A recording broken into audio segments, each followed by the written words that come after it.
Music by Noor Alam Raj.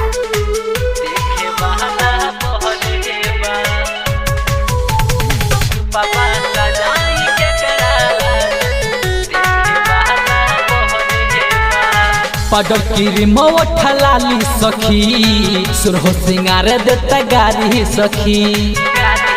Powder cream ठलाली सखी सुरहो सिंगार देता गारी सखी। आज शादी भइल तो तब से हमारा पपरल कहरे बा। आज रूपवा हाँ रूपवा आज रूपवा सजाई के कराला जब देखे वाला बहरे बा। आज रूपवा सजाई के कराला जब देखे वाला बहरे बा।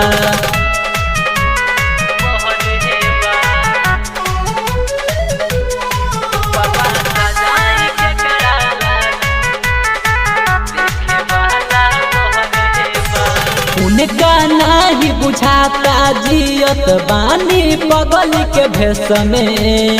हमके छोड़ के रहता रे पिया परदेश में। बड़ी गजब होता ये सखी। उनका नाही बुझाता जियत बानी पगल के भेष में। हमके छोड़ के रहता रे पिया परदेश में। आज केतना कही सखी दर्द दिलवा में हमरा गहरे बा। आज रूपवा हाँ रूपवा आज रूपवा सजाई के कराला जब देखे वाला बहरे बा। आज रूपवा सजाई के कराला जब देखे वाला बहरे बा। म्यूजिक बाय नूर आलम राज।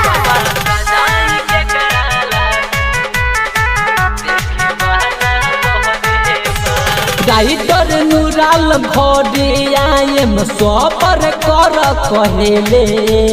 हमारा बुझाला कवनो सवतिन के लेके रहेले। ए सखी का कही दादा। राइटर कलाम घरे आयम सबर कर कहेले।